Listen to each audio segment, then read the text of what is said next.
Nobody clapped when Danny Reeves walked into the classroom.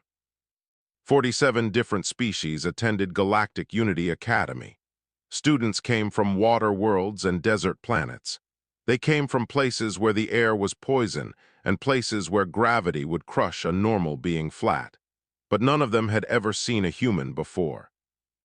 Danny stood in the doorway with a small bag over his shoulder. He wore simple clothes, a faded shirt and worn boots. His skin was tanned from years under a harsh sun. His hair was messy. He looked around the room with calm brown eyes and smiled like he had just walked into a friend's house. "That is a deathworlder," someone whispered. The whisper spread through the classroom like fire. Deathworlder. The word meant something terrible to most species in the galaxy. It meant a creature from a planet so dangerous that simply surviving there was considered impossible. Earth was one of those planets. The students had all heard stories about Earth: massive predators, extreme temperatures, volcanic activity, and oceans filled with monsters. And now one of those survivors was standing in their classroom. Professor Quillix, a gentle being with 6 eyes and soft gray skin, floated toward Danny. "Welcome, young human. Please find a seat." Danny nodded politely. "Thanks, Professor." He walked down the aisle between desks. Students pulled away from him as he passed. A 4-armed amphibian named Rilla pressed herself against the wall. A floating gas being named Soon drifted to the ceiling. They were not being rude. They were simply afraid. Danny did not seem to notice. He found an empty seat near the back and sat down. He placed his bag on the floor and folded his hands on the desk like any normal student. In the front row, a large insectoid student watched him with cold, compound eyes. His name was Credo. His body was covered in thick armor plates the color of dried blood. His father owned the largest weapons manufacturing company in 3-star systems. Credo was used to being the most powerful person in any room. He did not like the way the human smiled. "Primitive creature," Credo muttered to the student beside him. "Humans have only been in space for 200 years. They are infants." The student beside him, a small feathered being, nodded quickly. Everyone agreed with Credo. It was safer that way. Class continued. Professor Quillix taught them about atmospheric adaptation, how different species survived in different environments. When he asked for examples of extreme survival, Danny raised his hand. "Yes, Danny. Back home there is a creature called a tardigrade," Danny said. His voice was calm and friendly.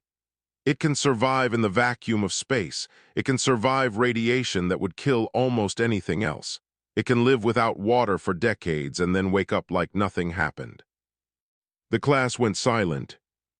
Professor Quillix blinked 3 of his 6 eyes. "That is remarkable. Earth produces such creatures naturally." "Yeah," Danny said. "We have lots of things like that. The planet tries to kill everything so everything learns to survive." Credo's armored hands tightened on his desk. The human was showing off, making the other students impressed. This could not continue. After class, Credo blocked Danny's path in the hallway. "Human," Credo said. His voice was deep and threatening. "You do not belong here. This academy is for civilized species." Danny looked up at the insectoid. Credo was nearly 3 meters tall. His claws could cut through metal.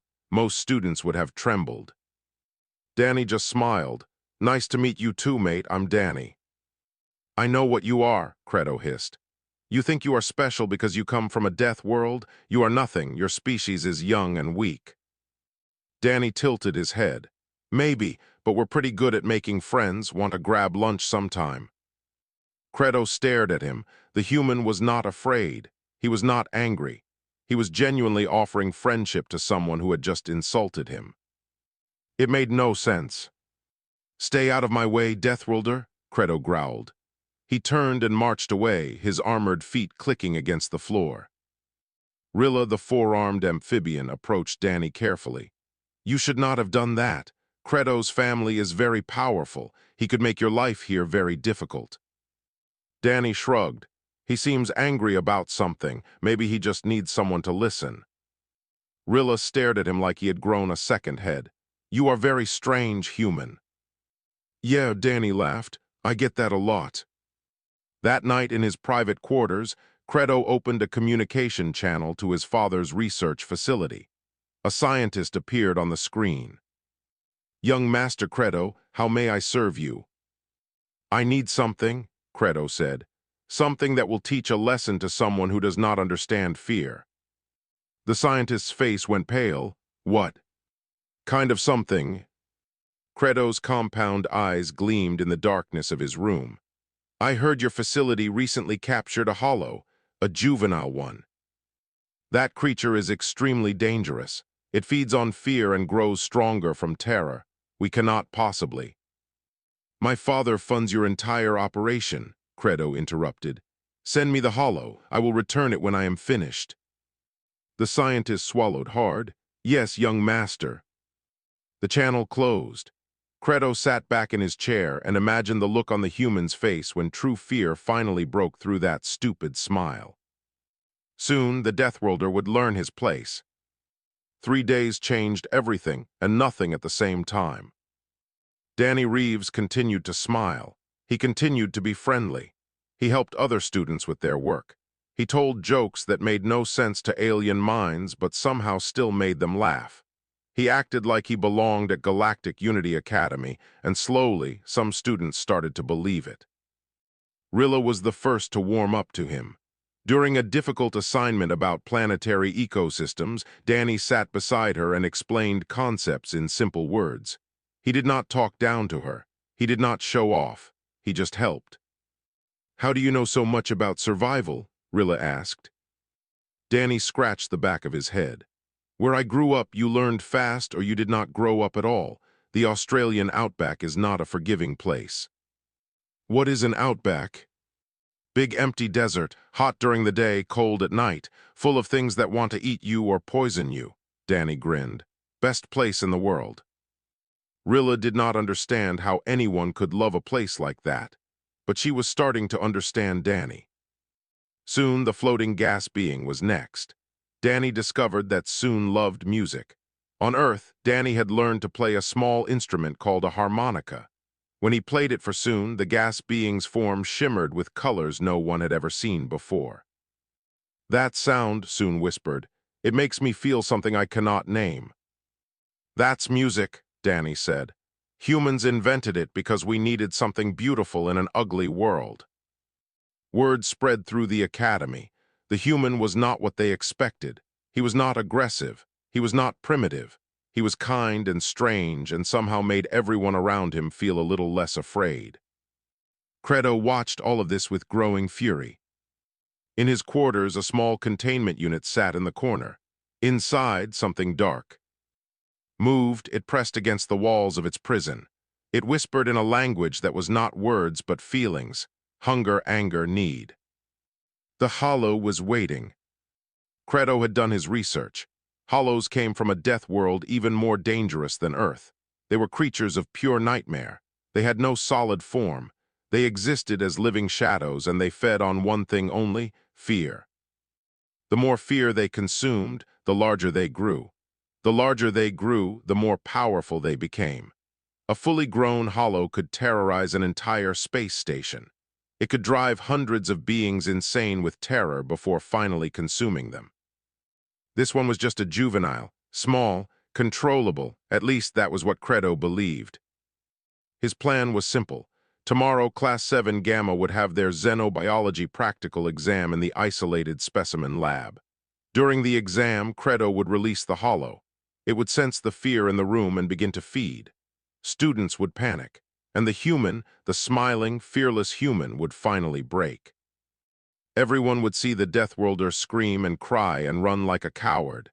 Danny's new friendships would crumble. His reputation would be destroyed. And Credo would be proven right. Humans were nothing special. The containment unit pulsed with dark energy. The hollow inside seemed to sense Credo's hatred. It fed on that too, just a little, just enough to grow slightly larger. Credo did not notice. The next morning, Danny woke early. Something felt wrong. He could not explain it. Back in the outback, his grandmother had taught him to trust his instincts. When the hair on your neck stands up, she used to say, pay attention. Danny's neck hair was standing straight up. He got dressed and walked through the quiet hallways of the academy. Most students were still sleeping. The lights were dim. His boots made soft sounds against the floor. He passed Credo's quarters and stopped. There was something behind that door, something that made his survival instincts scream. He could feel it like heat from a fire, danger, predator, threat. Danny stood very still for a long moment. Then he took a deep breath and kept walking. Whatever was coming, he would face it when it arrived. That was the human way. You did not run from things you could not see. You waited, you watched, and when the moment came, you acted. In the cafeteria, Rilla waved him over to a table. Soon floated nearby, colors swirling with happiness. "Big exam today," Rilla said. "Are you nervous?" Danny sat down and smiled. "Nah, I've faced worse than an exam." He did not know how right he was. Across the cafeteria, Credo watched the human laugh with his new friends. The insectoid's claws clicked against his tray. Patience, he told himself. In a few hours, everything would change. The Hollow would teach the Deathworlder what real fear meant. And Credo would enjoy every moment of it. The specimen lab was located deep inside the space station, far from the main corridors. Professor Quillix led Class 7 Gamma through a series of heavy security doors. Each door required a different code. Each corridor grew quieter than the last. By the time they reached the lab, the silence was almost complete. "Today's exam will test your understanding of xenobiology," Professor Quillix explained. His 6 eyes moved independently, watching all his students at once. "You will work in pairs. You will observe, document, and analyze the specimens in their containment fields. Do not, under any circumstances, touch the containment controls." The lab was huge. Rows of glass containers lined the walls. Inside each container was a creature from a different world. Some were beautiful, glowing plants that sang in frequencies beyond normal hearing. Some were terrifying, predators with too many teeth and not enough eyes. Danny was paired with Rilla. She seemed relieved. "I am glad I am with you," she whispered. "Some of these creatures make me very uncomfortable." Danny nodded. "Just stay calm. Animals can sense fear, even alien ones." They moved to their assigned station.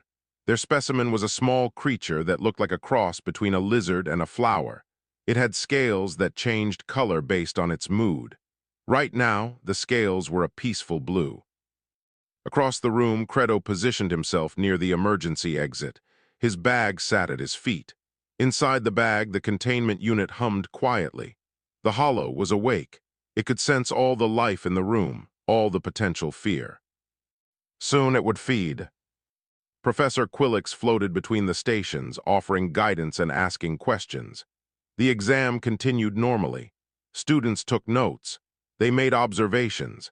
Some even smiled, enjoying the chance to see such rare creatures up close. Danny worked efficiently. He noticed details that others missed, the way the lizard flower breathed, the pattern of its color changes, the slight tremor in its movements when someone walked too close. "You are very good at this," Rilla said quietly. "Practice," Danny replied. "Back home, reading animal behavior could save your life." Credo watched the clock on the wall. The moment was almost here. He reached into his bag and found the containment unit's release switch. "Forgive me, Professor," he said loudly. "I need to adjust the lighting for my observation." He pressed a control panel on the wall. The lights flickered. Students looked up in confusion. In that moment of distraction, Credo opened the containment unit. Nothing seemed to happen at first. Then a shadow slipped out of the bag. It moved across the floor like liquid darkness. It had no shape. It had no form, but it had eyes, dozens of them, appearing and disappearing in the blackness. The Hollow was free. Soon noticed it first. The gas being's form turned a color that meant pure terror. A scream came out that was not sound but vibration, a frequency that every species could feel in their bones. Everyone turned to look. The Hollow rose from the floor. It was already growing. The fear in the room was like food to a starving creature. It drank in the terror and expanded. 1 meter, 2 meters, 3. Run, someone screamed. Students panicked. They pushed toward the exits. They knocked over equipment. They trampled each other in their desperation to escape. The hollow blocked the main door, feeding on their fear, growing larger with every second. Professor Quillix tried to protect his students. He moved between them and the creature, his gentle form glowing with whatever power he possessed. The hollow struck him aside like he weighed nothing. The professor hit the wall and did not move. Credo pressed himself against the emergency exit. His compound eyes were wide. This was not what he had planned. The hollow was supposed to be small, controllable. Instead, it was becoming a monster. Rilla grabbed Danny's arm. "We have to run." Danny did not move. He was watching the hollow with an expression she could not read. It was not fear. It was not anger. It was something else entirely. "Danny, please." The hollow turned toward them. Its many eyes focused on Danny. Here was a new source of potential fear. Here was fresh prey.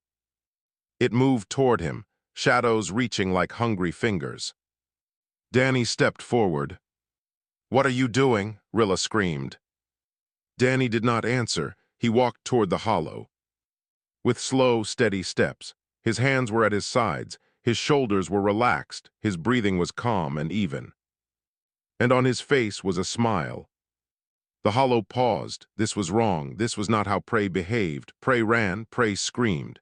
Prey filled the air with delicious terror. But this creature, this human, was not afraid. Danny stopped 3 meters from the hollow. He looked up at the mass of living shadow. He looked into its countless eyes. "Hey there," he said quietly.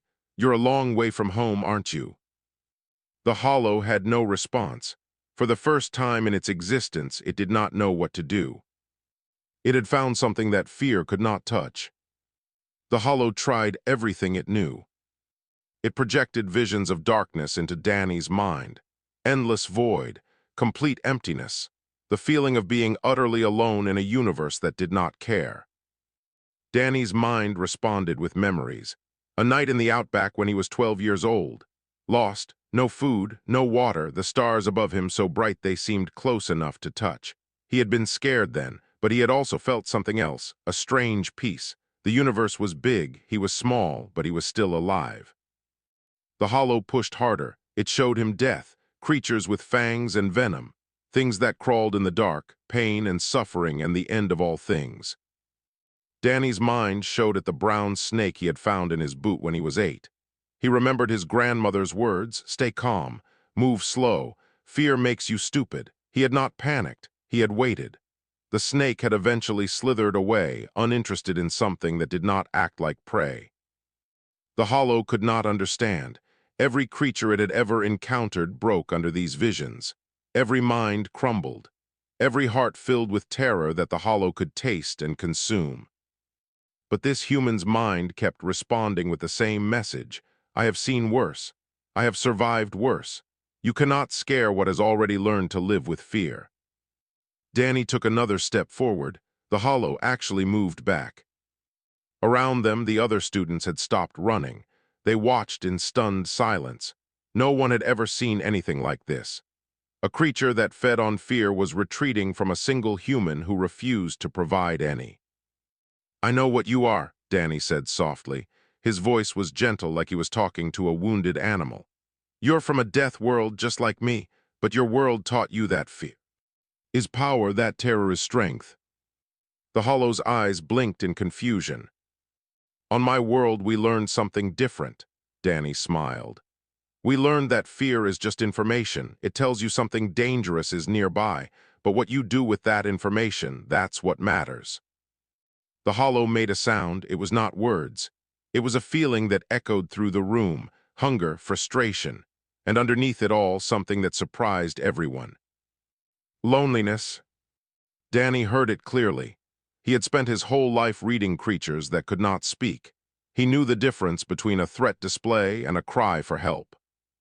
"You're scared too, aren't you?" he asked. The hollow stopped moving entirely. "Someone took you from your home. Someone put you in a box and brought you here. You don't know where you are, you don't know what's happening. All you know is that you're hungry and alone and everything around you is strange." The creature's shadows rippled. Its eyes turned toward Danny with something that was almost hope. "I understand," Danny said. "I really do. When I first came here, I was scared too. Everything was different. Everyone looked at me like I was a monster." He chuckled softly. "Maybe they were right. Humans are pretty dangerous, but being dangerous doesn't mean you have to hurt people." Rilla slowly moved to stand beside Danny. Her forearms were shaking, but she did not run. If the human could face this thing, so could she. The hollow noticed her. It sensed her fear, small now, controlled, but still present. It did not try to feed. "That's it," Danny said approvingly. "See, she's scared, but she's also being brave. Fear and courage can exist in the same heart. You don't have to eat the fear, you can just let it be." The hollow's form began to change. The shadows pulled inward. The creature started to shrink. 3 meters became 2. 2 became 1. It was not feeding anymore. It was listening. "What are you doing to it?" Rilla whispered. "Nothing," Danny said. "I'm just treating it like a person instead of a monster. Sometimes that's all anyone needs." The hollow made another sound. This time it was almost like a purr, a vibration that felt warm instead of cold, safe instead of threatening. Credo watched from the emergency exit. His plan had failed completely. The human was supposed to scream. He was supposed to break. Instead, he was doing the impossible. He was making friends with a nightmare. Professor Quillix stirred on the floor. His 6 eyes opened slowly. When he saw Danny standing calmly in front of the now small hollow, he made a sound of pure disbelief. "Human," the professor breathed, "what have you done?" Danny looked back and shrugged. "Just talking, Professor, just talking." Security alarms began to wail. Heavy footsteps echoed in the corridor. Help was coming. But Danny had a feeling the hard part was just beginning. Security forces burst through the doors with weapons drawn. There were 6 of them, big, armored. Each one carried a pulse rifle designed to destroy threats quickly and completely. They spread across the room in practiced formation, scanning for danger. Their leader, a massive creature covered in stone-like plates, spotted the hollow immediately. "Target acquired," he shouted. "Open fire." "No," Danny threw himself between the security team and the hollow. "Don't shoot." The security leader hesitated. A human student was standing in his line of fire. Behind the human, a Class 7 predator floated quietly. Nothing about this situation made sense. "Move aside, student," the leader ordered. "That creature is extremely dangerous." "It was dangerous," Danny said firmly. "It's not anymore, look at it." The hollow had shrunk to the size of a small dog. Its shadows were soft now, almost fuzzy. Its many eyes watched Danny with complete trust. When the human spoke, the creature made that purring sound again. Rilla stepped forward carefully. "He is telling the truth." The human calmed it somehow. It stopped attacking when he approached. Soon floated down from the ceiling, still trembling but no longer purely terrified. "I saw everything. The hollow tried to make him afraid. He would not let it. He talked to it like a friend." The security leader lowered his weapon slightly. He had never seen anything like this. Hollows were supposed to be unstoppable until they were destroyed. They did not calm down. They did not make friends. "What are you?" he asked Danny. Danny shrugged. "Just a human." Professor Quillix stood with help from 2 students. His body was bruised, but his 6 eyes were sharp and focused. "Where did this creature come from? Hollows do not simply appear on space stations." Everyone's attention turned to the emergency exit. Credo was still pressed against the wall. His compound eyes were wide with something the other students had never seen in him before. "Fear." "The insectoid," Soon said. "He was near the creature when it appeared. He had a bag." Security moved toward Credo. The young insectoid tried to run, but there was nowhere to go. Strong hands grabbed his armored shoulders and held him in place. I didn't mean," Credo's voice cracked. "It was supposed to be small, controllable. I just wanted to scare him." "You smuggled a hollow onto this station to frighten a classmate." The security leader's voice was cold. "Do you understand what you have done? That creature could have killed everyone in this room. It could have spread through the entire academy. Credo's head dropped. All his arrogance was gone. He looked like what he truly was, a scared child who had made a terrible mistake. Danny watched him for a long moment. Then he turned back to the security leader. "He didn't know," Danny said quietly. "He made a stupid choice, but he wasn't trying to kill anyone. He was just trying to prove something." "That does not excuse his actions," the security leader replied. "No, it doesn't, but it explains them." Danny looked at the hollow, which had drifted closer to him. It seemed to want his warmth, his calm. "On Earth, we have a saying, hurt people hurt people. Someone who tries to cause pain is usually carrying pain themselves." Credo looked up. His compound eyes met Danny's human ones. The insectoid saw no anger there, no satisfaction at his downfall, just a tired kind of understanding. "Why," Credo whispered, "why don't you hate me?" Danny smiled sadly. "Because hate takes too much energy, and it doesn't fix anything." The hollow nudged Danny's hand. He reached out and let his fingers touch the creature's shadow form. It was cold but not unpleasant, like touching fog that had decided to become solid. "What happens to it now?" Danny asked. "It will be destroyed," the security leader said. "Hollows cannot be contained safely. They are too dangerous." "No," Danny's voice was quiet but firm. "It's a baby. It was taken from its home and used as a weapon. That's not its fault. It is a predator. It exists only to consume fear." "Maybe because that's all anyone ever showed it." Danny looked down at the creature. Its eyes looked back at him with complete trust. Maybe if someone showed it something else, it could be different. The security leader did not know how to respond. In his long career, he had never met anyone who wanted to protect a hollow. But then, again, he had never met a human before. Professor Quillix floated forward. Despite his injuries, his voice was strong. "The human may be correct. We know very little about hollow behavior because no one has ever tried to study them peacefully. Perhaps this is an opportunity." "An opportunity for what?" the security leader asked. "To learn," the professor said simply. "Is that not why we built this academy?" The hollow made its purring sound again. It pressed against Danny's leg like a strange, shadow-made pet. Danny smiled down at it. "Don't worry, mate, I've got you." For the first time since leaving Earth, Danny Reeves did not feel alone. Neither did the monster. The council chamber was the largest room Danny had ever seen. 12 senior educators sat in floating seats arranged in a semicircle. Director Pollux, the crystalline being who ran the academy, occupied the center position. His body flickered with colors that indicated deep thought. Danny stood before them. Behind him, in a specially designed containment field, the hollow rested peacefully. It had refused to stay calm for anyone else. Only Danny's presence kept it quiet. "We have reviewed all security recordings," Director Pollux said. His voice echoed through the chamber like wind through crystal caves. "The events are clear. Young Credo smuggled a dangerous predator onto this station with intent to harm a fellow student." Credo stood to the side, guarded by security officers. His father appeared on a holographic screen, a much larger insectoid with the same armored plates and compound eyes. The elder insectoid's influence was obvious in how the other council members avoided looking directly at him. "My son made an error in judgment," Credo's father said smoothly. "But surely the Academy understands that no real harm was done. The situation was resolved." 23 students were injured in the panic, Director Pollux replied.